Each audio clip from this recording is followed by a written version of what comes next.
Got it.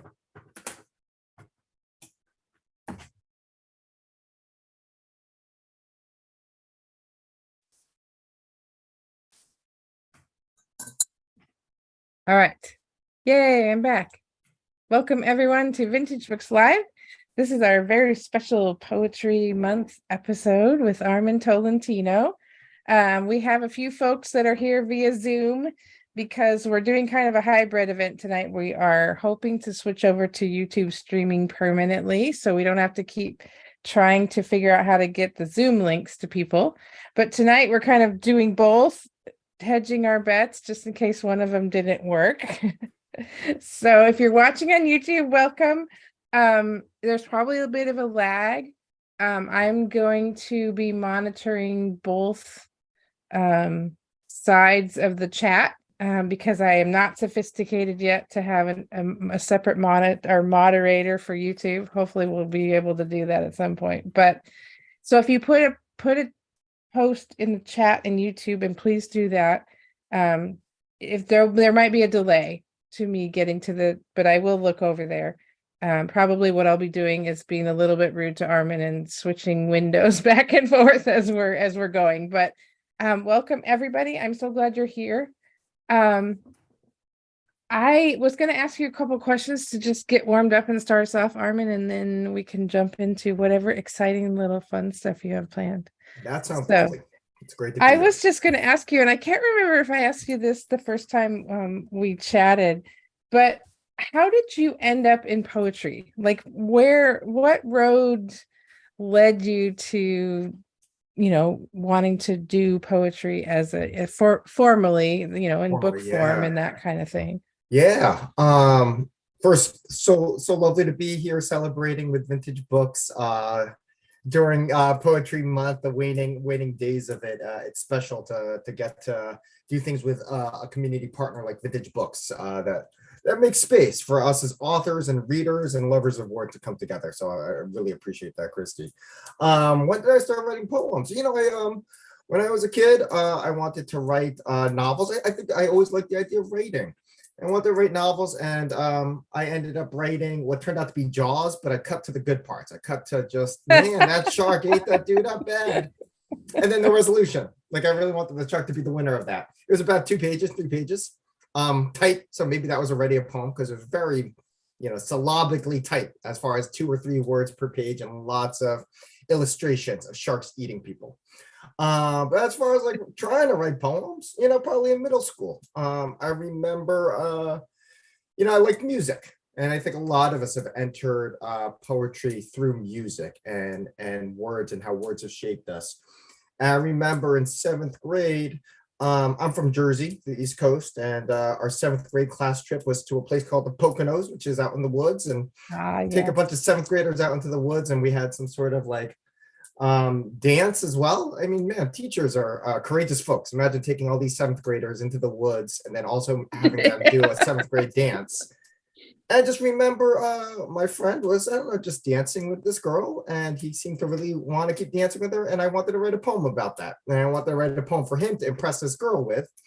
I don't know why I never thought to be the one to be the star of that story. I wanted to support him. I like the idea that Cyrano, is that how you call it? Where you're sort of behind the scenes putting words together. Yeah. So I think just the power of putting words together and how they could impress people, perhaps when you're a kid, that's a good feeling. But also like, wow, there's a bunch of stuff inside of me that I had never been able to communicate to people. And I knew that already, even in 7th grade. And so it allowed that avenue. And so even though I like the idea of writing all sorts of genres, poetry became one that felt always available. That I could always make time for it, maybe in a way that I couldn't find for various novel writing projects. I felt like that was important for me. Yeah. So when did you first, We Meant to Bring It Home Alive, which is the book that we actually don't currently have in the bookstore, and I need to get more copies from you, side note.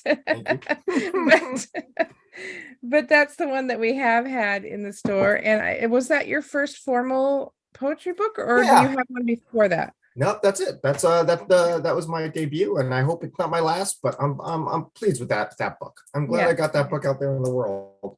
That yeah, came out in what 2019, and part of it was written when I was in grad school in my MFA. But I was more pleased with I was more excited by the fact that I was able to write after that MFA. I didn't know if I would. You know, I went into that program, and I really wanted originally to study fiction because I thought like novel writing was really what I wanted to be doing. But I didn't have the courage at the time to submit a writing sample for fiction because a writing sample for fiction is what, like 15 pages maybe? yeah, And yeah, that's like one short story. But you know, if you submit 15 pages of poetry, that could be 15 poems. If they like two of them, maybe you got a shot. So I had yeah, no idea how the selections work for these things, but I was just playing the odds, I thought. And I didn't know if after that I would want to write. I didn't know, and I know a lot of people who finished out programs and they don't write, and some do it because they just don't feel like doing it anymore, and some feel like they lost something with that. So I just didn't know who I would be afterwards. And I'm glad I was able to write new stuff after that, and that yeah, my yeah, writing isn't dependent on that MFA program anymore. yeah, yeah. Yeah, I think that is hard because it's um when you are writing with somebody expecting you to turn something in. For me personally, honestly, that's why I ended up in work for hire because I was a Mm. lot. And then I had to produce something, and I'm much better at actually turning out writing if someone is saying, okay, we need this by such and so date. And Yeah. I have to report I've not really done real well with the whole freelance idea afterwards. It's like, well, but I don't have to do that today. Deadline So to aim for does just yeah, something. exactly. And everybody says, well, just give yourself a deadline. And I'm like, yeah, but myself knows that it's not a real deadline. That's why some of us have to get personal trainers. I know that I could Yeah, go out there and run on exactly. my own. I need someone Yeah, with a whistle. yeah, exactly, exactly. So do you have somebody, a poet that you're reading last, maybe 2, 3 months that you're really enjoying? Oh man, I should have anticipated this question, been ready That's for it. okay. I feel Or like, if you but have to go back further than that, that's okay. no, I've been swimming through different things and what a few that stand out for me and maybe aren't so much recent, but things that really have impacted me most recently. With Ada Limon coming to town, I wanted to Yeah, sort of revisit what she was writing, and it's neat to return to pieces and books and yeah. remembering. Mhm. I remember seeing her at the Brooklyn Book Festival. I don't know, back in 2009, 10, a while back, and thinking, wow, this is really cool stuff. And to see how she's grown and what she's Yeah, contributed to yeah, our poetry community since then has been amazing. But what's been yeah. fun too, I was reading actually a novel though by who wrote John Berryman. John Berryman had a posthumous novel called Recovery. And it's a thinly veiled story about his dealing with his addictions. And the book itself, I'm not necessarily recommending that. What I was amazed by is his the intro created by Philip Levine for it. And Philip Levine, also Pulitzer Prize winner, was one of his students. And he was talking about his experience with John Berryman. And then I just recently got to hear Ada Limon talk about her experience with Philip Levine as her Oh, professor. fun. Yeah. And thinking about these family trees and the way that we inspire and challenge each other through these things, with all the messiness that we might be as human beings, right? And so like John Berryman, like Philip Levine points out, John Berryman, they said there were some terrible things about who he was and what he was going through, but he always showed up for his students, according to Philip Levine, and that he Yeah. really challenged them to love poetry. And so I was reading Ida Limon also just to think about that family tree recently.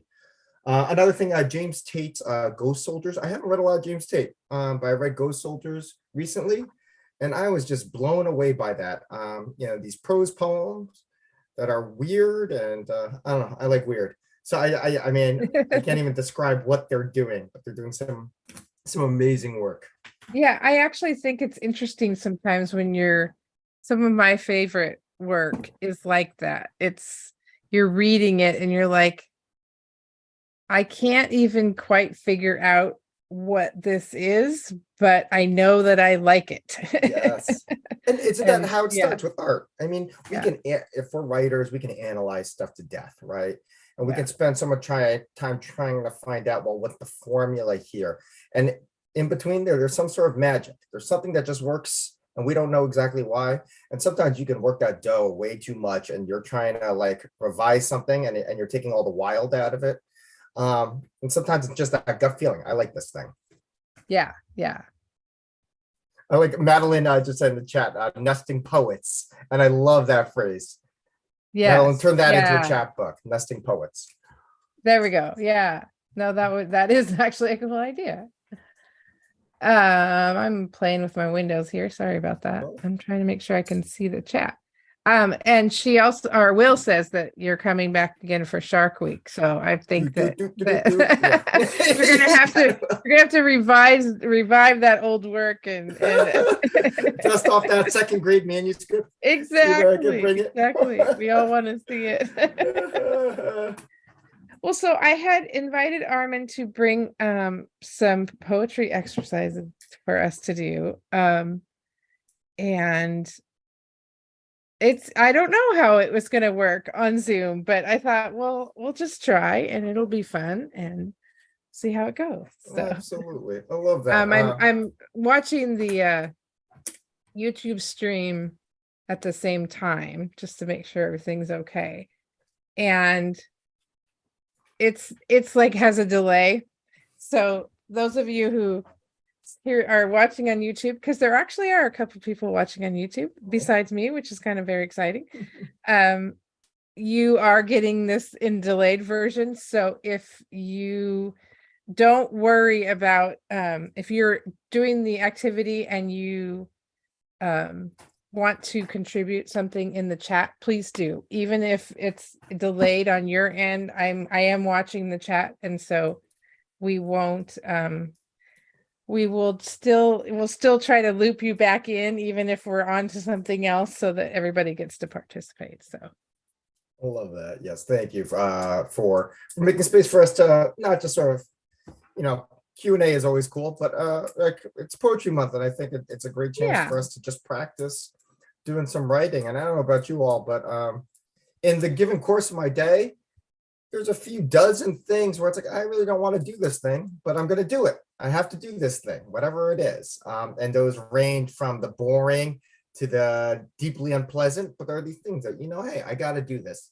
And whatever you feel about poetry or writing, I guess in general, I hope the reason you're doing this is because you want to do it. I hope, regardless of what you're writing, how deep or scary or impactful the content might be, that you're also having fun while you do it.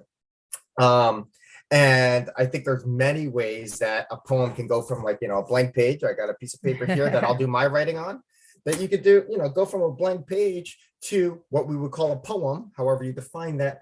There's so many routes to it, and I just wanted to offer some that we could go through. But I think one key ingredient is a sense of play. I think it's critical for us to be willing to just try things out and see what happens. And also, I think for when I do poetry, at least, it always involves words. I'm sure there's a definition of poetry that is free of words, but that's not how I see it. So if I think it'll be a success today, that if you were here of your own free will and volition, and you put some words down in some sort of order that was of your own fun. So I'd love for us to give a chance for that. So here's what I'd say to you all in Zoom and YouTube land. You're 2-3 seconds behind us, sort of like you're getting transmissions from space. It's cool. Yeah, exactly. I don't know where it's going in between time. Across space and time, somehow we'll speak to each other. I think it's actually more like a minute or two behind. So it's pretty far. You got all to say. Your words are going to be just as cool if they come to us a minute later. Here's what I want you to do. Just get something to write on, and we'll play around with some writing exercises. And then, honestly, I'd love to hear what writing exercises you would all recommend and would share with each other during this time. But I'm just going to pop one into the chat so that you can see it there. And then I'm going to say it verbally as well. And I think the simplest thing we can start with is just free writing along this prompt. 5 things I saw, 3 things I heard, 1 thing I smelled. 5 things I saw, 3 things I heard, 1 thing I smelled. Let's give ourselves just a couple minutes and see what words come on down there. And Christy, it's cool then if we're just in silent writing space for a bit. Yeah. Oh, that's perfectly fine. All right, I'm gonna watch the clock and I'll let you all know when to keep the pen, when to end the pen. We're just gonna do 2 minutes for this. So just 2 minutes and see what words pop up based on this prompt. 5 things I saw, 3 things I heard, 1 thing I smelled. And also, it does not have to be true. It doesn't have to actually, I'm not going to question if you actually saw or heard this thing. So I'm watching the clock. It's 7:19. I'm going to call you all back at 7:21. Enjoy seeing what happens. Let your pens move.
Give yourselves 1 more minute. See what comes up.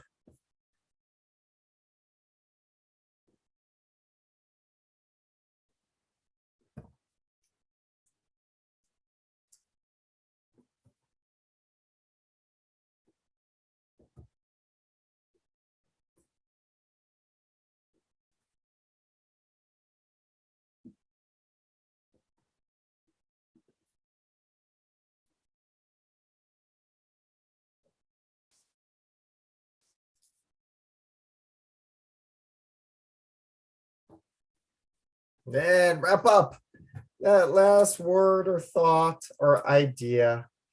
Before I have us share out, which we could do in chat or other places, I've been doing a lot of writing workshops through my work as poet laureate of Clark County, and I've been so grateful to see what people have been willing to do and contribute to that space.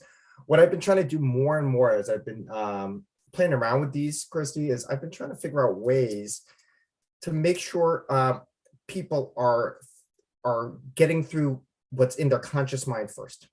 So when I ask someone to do something like this, 5 things I saw, well, maybe they're going to start out with like, well, I saw the stoplight, or, I see the orchid in bloom, I see the black thermos filled with hot water, and that's cool. I'm also curious if people can push themselves beyond what they are really conscious of and what they didn't realize they had inside of them, because I think that's where that space of wonder and surprise can be. So I didn't know what I was writing, but because I do this a lot now, I get really open to just putting weird words down in some order. And it doesn't mean your writing has to be weird, but it allows, I think, that openness to what you weren't expecting. And that's what is most exciting to me about writing and reading poetry. When I read something where I didn't know where it was going, even if it's about very normal things, that it does something where I was surprised. So I'd love for folks, if you did this exercise, either in the YouTube chat or in our chat, to write down what are some of the lines that you came up with? What were some of the words you came up with? Because all of those words are our building blocks. And Christy, can you and I maybe share if we both did this exercise? I know you're also monitoring chat, so I don't know. I don't want to put you on the spot, but I'd be curious what came out of that very basic prompt. I wrote book, cat, microphone, screen, empty paper. Excellent. Birds, traffic, frogs, and French fries. See, I already like how traffic and French fries might be able to work with each other. There's a sonic thing there. But there's also like, hey, they're not in the same world. What can happen when these two things exist in the same Yes, world? yeah. Potentially. Cool. I ended up writing the grackle throwing dice at the mouse who owed him money. So again, I didn't see a grackle today. I saw a grackle recently. I didn't see him throwing dice. I just thought that those words sounded fun to me. And so I was just writing it down. Spooky wind through the decommissioned catacombs. I first wrote the word deactivated. And then I was like, no, that's not the word I mean. I mean decommissioned. And now I'm liking this phrase decommissioned catacomb. I don't know what I'll do with that, but that might be a thing that I didn't know I had that might be useful for a future poem. And then I wrote the cruel laughter of the lawnmower chewing the yellow dandelion heads. So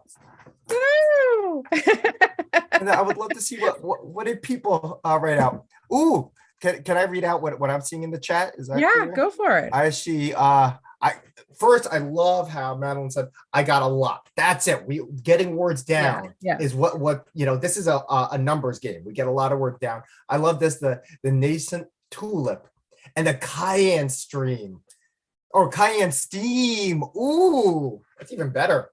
Cayenne steam. So it's just cool. What could become of a piece where those are the starting blocks of the thing you write. What you write based on the words cayenne steam will be a very different thing than maybe decommissioned catacombs or traffic French fries. Let's see. Oh, well, I love this. Among the waves arise and not a run. Oof. A long switchless season rings around the room on thread. Ooh, rings around the room on thread. There's just such a musicality to it too. But then there's a I've actually got one over from YouTube. So I'm laughing because I think I'm watching the video and the video's way behind, but I'm wondering if what everybody else is seeing is maybe not as far behind because the person who was talking in the chat is talking about things that I didn't think they had gotten to yet. So I have one from Neon Pajamas, which is an awesome handle, I just have to say. I saw the pocket watch in the open coffin. I saw the bog maker making her last bog. I saw the monk stuffing the trunk with rotten meat. Ooh. I would like to know more about that. But maybe not. Gosh. Don't those all sound like things that we want to hear more about? Right? If those are the opening lines of whatever you're reading, it's like, oh, wow, did the bog maker retire? Or the bog maker exactly. Being eliminated. We don't need bogs anymore. Robots are making our bogs. I love it. Very cool. So we have these things that we can already build off of. And then let's try another activity here based on that. So one of the things that we did was we just tried to get some random words down because the scariest thing as a writer is that blank page. Now we don't have a blank page. We already overcame our main fear. We got something here. And what I want us to do then is just as you all did, we already have some words in this chat. And also in the YouTube chat. I want you to look at your page and then just circle the nouns. Let's just start with the nouns. So let's get those identified. So I'm looking at my list here, and then I have the words grackle, laughter, spooky, cubs. I'm going to write that into the chat. Can you Will and Madeline, if you feel like adding more words, you already have some cool ones here, but adding some words to the chat. We'd love to know what else you have here, because we're going to share some words with each other. I'm putting in grackle, laughter, spooky, and cubs right there. Yeah, more nouns, just a bunch of nouns. Let's throw them out there. Because we know, like with any of our writing, we know nouns and verbs. That's going to be our vegetables. That's what's going to be nutritious to us. We can always add the sugar of adjectives later, but I just want to see where do we land if we have some nouns here. We have microphone, frogs, traffic, waves, rise, thread, season, train, roof, tulip, steam, cardboard, blanket, sticker, pine cone. Letting me. Woo. These are cool. I am Um, trying to grab some stuff from YouTube. Oh, there we go. cool. So there, I just was able to do the whole thing, so we'll have to pick them out, but there's some nouns in there too. Wonderful. Yes, thank you, Neon Pajamas, for adding these nouns too, right? Coffin, bog, monk, meat, trunk. These are great words to now say, what can we do with these words? And one thing that poetry does maybe more obviously than other types of writing, poetry really luxuriates and just enjoys just playing with words and seeing what words can mean. What can words mean? What can language do? So what I want you to do is pick some words that are not your own words. So I want you to look at this list of words that if you're in the chat, you could see them. I'll read them out though, so that in case you're only hearing on YouTube and you're not seeing the Zoom chat, you have a few to play around with. So some words again, microphone. I will Oh. also Copy and paste. copy and paste. Oh, you're awesome. Okay, look at this technology we had. Are you sure you're not ready for the Twitch world? Doing all these screens, playing around with all these things. Okay. Pick 3 words that are not your own. So you contributed some words. You're going to find someone else's words because that's what we do as a writing community. We inspire each other. We give each other ideas. And I don't think we're allowed to copyright any given word. So, if I take the word tulip from Madeline, I might want to cite it if it's like after Madeline, because I write something really cool. And it's like, hey, cool. I really had the idea came from here. But in the end, these words are public domain, right? So just pick the word, pick 3 words, sorry. Pick 3 words and we'll give ourselves 5 minutes this time. Madeline says in the chat, it's mine. Don't touch my tulips, which is a very spring thing to say. Pick 3 words. And here's our challenge. I want you to see what 3 words that weren't your own had energy for you. And I want you to write something where you repeat those words as many times as you can. In 5 minutes, as many times as you can repeat that word. And I'll explain later why I think that's useful, but it might feel really like tedious and laborious. It's also a challenge. And play is all about challenge. When we play something, we're challenging ourselves. Either it's our imagination or our abilities. We're pushing ourselves in some way. And so the play we'll do here is pick 3 words that are not your own. And then, yes, scaffolding, absolutely. The idea of scaffolding as far as this process of writing. Pick 3 words and repeat them as many times as you can in 5 minutes. And let's see where we land. 5 minutes. So I'm going to ask a question because I clearly didn't quite get the first one the way everybody else did. So are you like writing phrases and stuff with the 3 words, not just like repeatedly writing the words over and over like on a chalkboard when you got in trouble? Yes. Yeah, I love how you're asking that question because while there's no wrong way to do it, seeing what those 3 words mean to you probably will end up in phrases. So I guess as an example, I could say tulip and blanket and sticker, and I could say, the tulips on the lawn have tuliped out, and are blanketed by blah, blah, right? And I could keep using the words there. But if you like the words enough that you just keep writing them over and over and over, that too is its own type of poetry. But see what those words mean to you as you try writing them out. So pick 3 words that are not your own and see what happens as you try to write them over and over in different phrases. Yeah, and there's a question. Are we aiming for like using each word once or more in a stanza? Yeah, see how many times you can keep that word in a piece. So as you're writing the word tulip, you might find like, hey, I'm just sort of getting bored of writing this word tulip in this piece. But if you keep trying to figure out ways to engage with the word tulip, new things might come out of it. So it might just be once in a stanza or a paragraph or a sentence. It might come up more, but your process and your freedom will dictate what will come of it, because there's no right or wrong way to do it as long as you're writing. So let's give ourselves 5 minutes. Pick your words, and I'll let you know when we're close to time.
And give yourselves one more minute.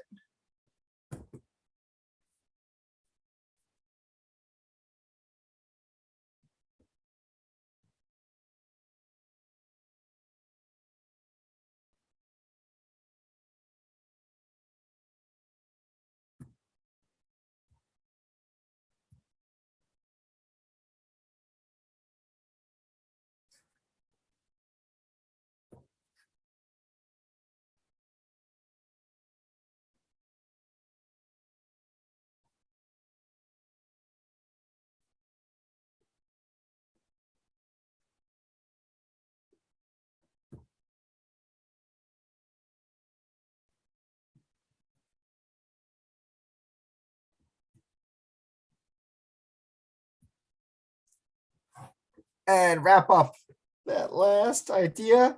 Hopefully you never have to see that word again. If you had exhausted that word, it's sort of like that, when you're a kid and you say the same word over and over and you realize, whoa, that word doesn't have any meaning to me anymore. It doesn't sound like it sounded before. And there's something pretty amazing about sitting and visiting a word. So let me share some reasons why an exercise like this, I think, can open up a possibility. And then I'd love to hear what you all created. So first, again, it's sort of a weird and hard parameter. It's not clear and it's very open-ended of what do we do if we're saying we want to repeat a word over and over? Well, we know that many poetic forms use repetition. It's one of these stylized uses of speech that we consider poetry when we see repetition. And there are many formal types of poetry that have many repeating words, and it requires us to sit and think about how many ways could we use that word or return to that word in a given space. The other thing is, if we pick words that aren't our own, so I, for example, picked microphone. I don't really think about microphones much, it turns out, because I was really struggling at first to be like, well, what can I make this microphone do? Or what is my engagement with it? But I was surprised when I was trying to think about what do I think the word microphone means in what context, and what does it mean when I put it next to something where I don't think it has context? So, there's a lot of just drivel here, right? This stuff is in a poem. Within it, maybe there could be something useful. So then I ended up having a phrase, microphone picks up the tulips sighing into summer. I was like, oh, okay, maybe that's something. I don't know. And I wrote, what else? The microphone and the tulips I found were doing something in their spaces together. The microphone is a black world and the tulips are disengaged. The tulips are disengaged with the quiet lies of the microphone. And so what I was finding as I was writing this, when you're forcing yourself to repeat things, you're also then just changing syntax. And you're switching words around in different orders, and you're finding, hey, there's maybe a sonic quality to this or a different meaning than I was imagining first. And that willingness to sit with a word or an idea over and over allows you to engage with it in a way that is past what your conscious mind is. So if I were just writing an essay about microphones, I wouldn't get to that point of thinking about how it engages with this word tulip that I picked randomly off of this list from my fellow writers. What was can anyone else share their experience of like what did they get out of just trying to sit with a word over and over? Ooh. One dance is cool. No worries with that. Can I read this one out loud? It says, corduroy jacket I wore 7 seasons ago on the coast. Then it held threads of Nautilus thoughts in the left pocket. Woo! Nautilus thoughts. Yeah, I like that. Oh, cool. Yeah.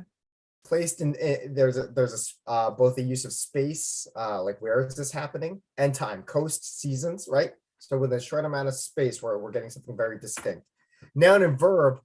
I love this exercise. Will is saying I tried to noun and verb all the words as much as possible.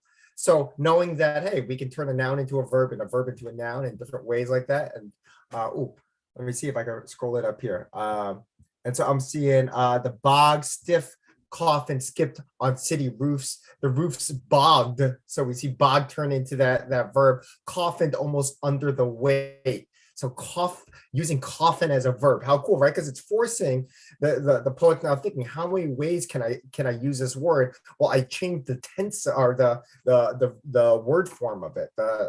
What is that? What do we call those things? nouns and verbs, the grammatical structure of it.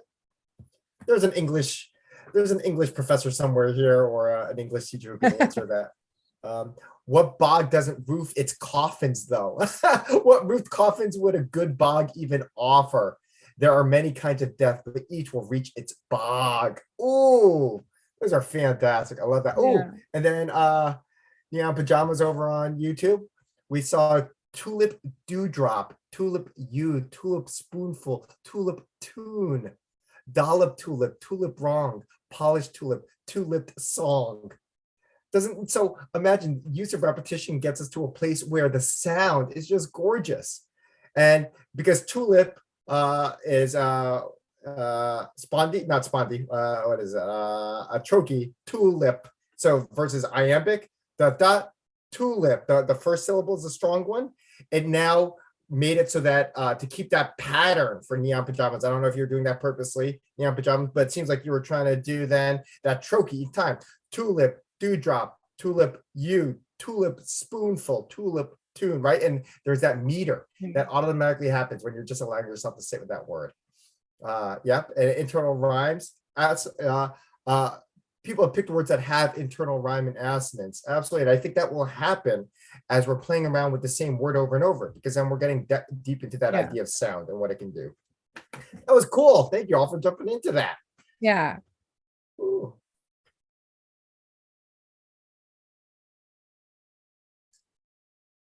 And we got time for I have a couple other prompts to play around with, but I would love to hear if other people have prompts that they do. Christy, what do you do as far as when you're jumping into your writing? So like as a poet, I truly as a poet do start with things like free writing.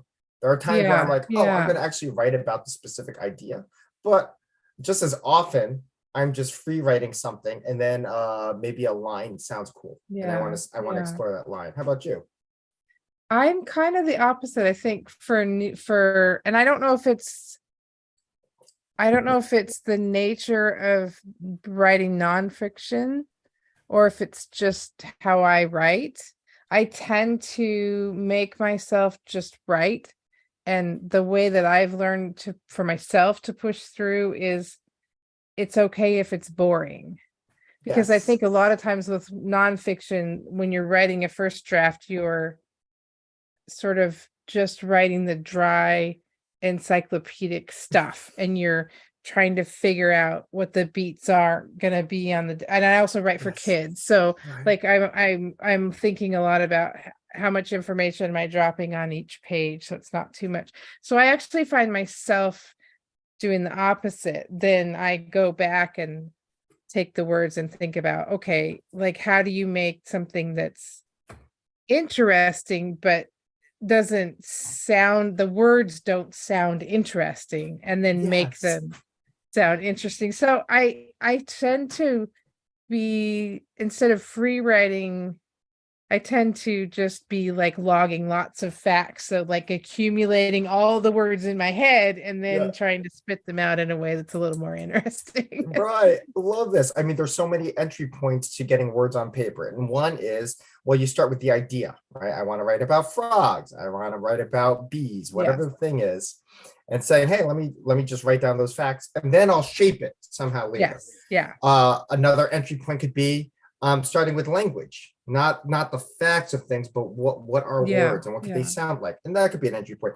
Either way, the end piece of writing probably has all of those things. I think of it as sort of this, I think of it as a bliss point where observation and imagination come together based on, brought together by whatever our skill set is, right? So there's some amount of stuff that we just observe in this world, we know as facts, we've experienced or read about, and then there are things that we make up that could be like completely fictional, or we make up as we imagine what we didn't actually get to experience ourselves, but we get an idea of what that could be. And then within that, we use whatever skill sets we have. In poetry, we have different skill sets around sound that we tend to lean on a lot more maybe than prose. But in prose, you're probably still thinking about sound too. And you're thinking about deeply about that structure, almost stanzaic, Stanza, is that a word? Yeah. Stanza, like what can fit on a page and what Yeah, should fit in yeah. a stanza. Yeah. And I think for me, the sound tends to come at the end where I'm like, okay, now I got all my facts down. Now I need it to sound right to my ear and sound like the rhythm works. And it's not just the same chunk of words, in the same rhythm over and over again, but it, Yes. changes up and yeah. Different sentence sizes. Do you think about that as well? Long sentence, short sentences? Yes, absolutely. Yeah. It definitely for me is all about kind of it is kind of a rhythm, like how does it roll off your tongue and where, so that it doesn't feel clunky, so that it feels smooth, unless you want it to suddenly feel clunky, right, to sort of So, draw them up. But you're talking about all the same things that poets have to think about as far as line break and the tension between a line break or line ending versus the length of a sentence. And when do you want a stanza that is a single line that just like boom, I wanted you to freeze in that moment, versus something that flows and goes a long way. So see, we're not too different, right? As far as No, in the end, putting all these words together. You gotta think about it on purpose. But it is fun to listen to you all talk, because it is a different process, and it's fun to listen to you talk about the sounds, because for me, I do think about that, but maybe not in such a conscious sense, if that makes sense. It's more of a just sort of innate, does this sound right or not? So it's been fun to listen to you talk about, those two those two words go together because of this type of sound. And I'm like, oh yeah, that's kind of cool. Yeah, absolutely. Yeah. Cool. We got time for one more exercise. What are we looking at here? Does anyone want to share out one of their exercises anymore? Yeah, we keep all good. Yeah. We just keep going and going. Here's one more, and if people got to get going, I can understand that. One thing I like to think about are idioms. Idioms are sayings that are just common to a culture and a community that maybe they don't literally translate. And so you think like I'm in a pickle means you're in trouble, right? I'm in a pickle. People may have heard that phrase, and if you come from a certain region, you hear I'm in a pickle, and it doesn't actually make you think of a pickle. It doesn't make you think of this cucumber that's been brined. If you're not from a community, you have no idea what people are talking about, right? And the thing is, I think of it especially as the child of immigrants and feeling sometimes I didn't understand what was going on, maybe because culturally I didn't get a reference. And I was born here in the States. But even then I was like, hey, I don't know if I always get what's going on. And I think there's also this that openness to looking at what words mean, though, allows you to really think like a writer of like, well, what is the literal meaning of this word or this phrase? So one exercise we could do with idioms, if you're not familiar, because what I find challenging is I've done this in workshops where I'm like, okay, write down idioms, and no one can think of idioms on the spot. Yeah. because they're so ingrained in their, just already in their knowledge. Right. They don't think of them as idioms necessarily. You don't even think of them as phrases. But I put a link, at least in this, or I put a link in the Zoom chat of a list of various idioms, and I'm going to read some out so y'all can tell me if you're familiar with some of these, because some of these I've never heard of. Get your ducks in a row. Sound familiar? Mm-hmm. Hold your horses. This one says on a fishing expedition. I've never heard of that one. I guess in this case, it's saying trying to get information out of someone without being fully aware of what you're looking for. So I guess I've never really heard of that. Quick cold turkey, right? These are idioms where we sort of know what they mean. But we know them just because we've heard them used in situations and for that context. What I want to challenge us to do, and we'll give ourselves 4 minutes for this. Pick an idiom, and what I want you to do is make it the opposite of whatever it is. So, for example, and what's fun about opposites is I don't know how to define an opposite. Like a lot of words don't really have an opposite. So you're going to have to figure that out. So for example, the phrase "be a fly on a wall." I think many of us know what that means. It's sort of like eavesdrop or get an idea of what wanting to witness what's going on somewhere that you can be there. Be a fly on the wall. Well, what's the opposite of a fly? I don't know. Be an elephant on the wall. What would be the opposite of wall? Be a fly on the floor. Be a fly on the driveway. I don't know. The thing is, when you allow yourself to play around with these idioms and change them, and one way you can change them is say, I'm just going to write the opposite of this idiom. What you can try to do is now try to explain what this idiom means. All right. So take an idiom, make the opposite of it, however you want to define opposite. So just mutate it, play around with it, make it something different. And if you need ideas for idioms, click on that link. I don't get a sponsorship or anything for that link. It's just a good list of idioms.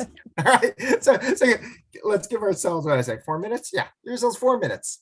See what happens if you take an idiom, change its words around, try making it the opposite of whatever it says, and see what, and then write to what that idiom could mean.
And give yourselves 1 more minute.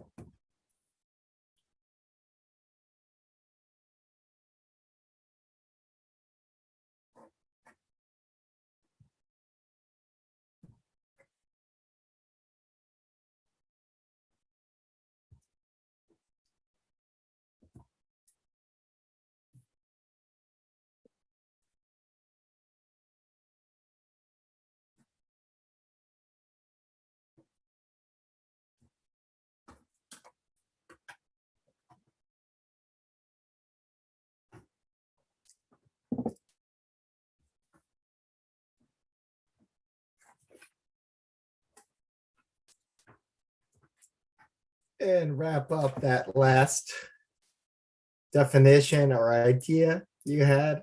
So again, like there are so many words that surround us and we don't even pay attention to what they mean, right? And we don't even picture a thing anymore. And to pause and force ourselves to think about what words mean and try to make the opposite of them, as nonsensical as that play might be, really opens us up to the possibility of words and imagination. So one thing that I ended up doing was I saw the phrase straight from the horse's mouth. So I turned that into crooked from the horse's ass. That might be a fun thing to write. I don't know. So I ended up going with that. And I was like, our grandpa was crooked, was crooked from the horse's ass. Every summer shooting down the squirrels with his BB gun because he said the CIA bred them for the sole purpose of stealing his ideas. His ideas piled high like cryptocurrency, glittering in the rain of our glorious future. I don't know if that's a thing, but it was fun to think of grandpa being crooked as a horse's ass. And what would it look like if he was crooked as a horse's ass? What were some of the ones that you all generated, if any? So I used the idiom hold the phone. And I thought the opposite, well, first throw was the opposite of hold for me. Yeah. But that one was pretty easy. And then I was like, well, what's the opposite of a phone? I decided it was letter. So let's throw the letter, which I decided means deliver an impassioned message that may be ill-advised and mail it, making it impossible to undo. I love it. Yeah, you can't pull that one back once you throw that letter. Right? And so thinking, there's the whole form of poetry called definition poems, right? Where people give a word and then by thinking about what a word can mean. Magnolia is a good collection that is about that. And A. Van Jordan wrote Magnolia. Magnolia is poems about a spelling bee champion, this child that was a spelling bee champion, but she didn't have great opportunities to really like pursue her gift, I think. And so a lot of them are different definition poems because it's all about spelling and words. So thinking about different ways you could play around with meaning. I see some here. I was gonna say over on YouTube, Neon Pajamas chose two and then did opposite. So she quit cold turkey. He started warm worm. She held her horses. He released his rat. And boy, like Neon Pajamas, if we could end up seeing like sort of like a parallel poem shape of that, right? That could be a lot of fun. Awesome. What else we got here in the chat? I'm seeing up a creek and came up with below a quilt. As in, I am ensconced in options to simply escape. I love that. So instead of up a creek, it could be below a quilt, and you could say, "Hey, I'm below a quilt." When it's when you are ensconced in option to simply escape. The phrase "long in the tooth," which means to be old, and then instead wrote about baby teeth and fresh adult teeth in a child's mouth. Ooh. So all like when you're actually thinking, like when someone says they're long in the tooth, a lot of times people aren't actually thinking about teeth or what that means. And so then actually picturing teeth and baby's teeth is really powerful. I love that.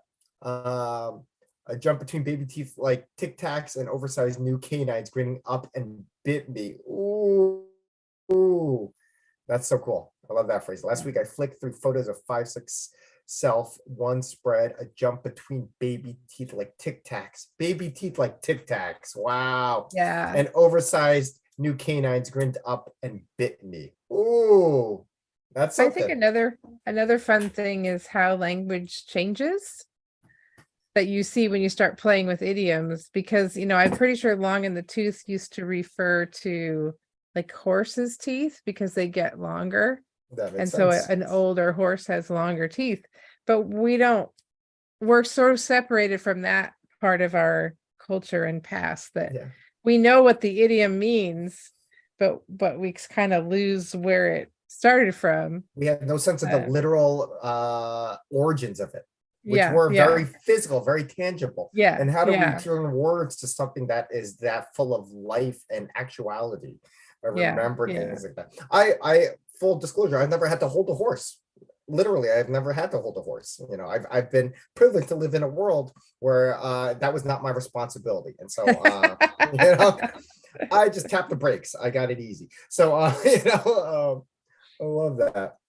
What else we got here, Christy? I think that's all I see. Will, did you have? Oh, no, you did yours. You're below the quilt. I love that. Yeah. That's really fun. All right. Well, that was fun. Thank you, Armin.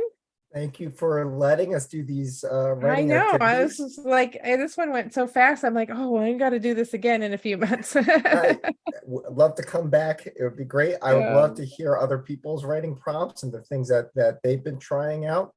A quick plug that on May 20th, Saturday, Clark College is doing a full day writing extravaganza workshop Oh, thing, very cool. free to the public. So I don't know if all the info is up on their website yet, but if you go to Clark College, creative writing, you'll see that they do this spring workshop thing and have some great writers just doing workshops and readings Yeah. for the community. And it would be great to get to write with you all again. What was the date on that? May 20th, Saturday, Okay. May 20th. And will that be on Clark College's website, like Exactly. information? If you look Okay. at Clark College's website, I think if you Google Clark College creative writing, May 20th, I think that Yeah. would be enough for the Boolean search to give you the right I'll thing. try to get that up on the store. Excuse me, the store's social media too, because that's very cool. Are you still doing the monthly workshops at the church too? Yes, and so the Cascade Presbyterian has been so kind to host us monthly. We don't have one for May, but we have one for June, and I can pull up that date. I just don't want to look at my work calendar and then suddenly go into catatonic shock here. Quickly look up what our June date is, because I know we have one. So what I said, May 20th for the Clark College event, and then June 17th Okay. for our next seedlings workshop at And what time are those? 10 to 12, 10 a.m. to 12 Okay. noon, and you can find All info right. on my website, All right. armintolentino.com. Well, thank you so much. And I really appreciate you all being here so that And I see a didn't question have for to you. share all of my poetry with Armin all by myself. It was great And to work thank with you. you. Thank you so much to those of you who jumped in on YouTube. I actually really, really appreciate you being willing to do that so that we could test it out and make sure it's working. So feel free to reach out to me at the store with any feedback that you might have, because I sure would welcome it so we can make it better. So thank you all for being here. Thanks so Have much. a good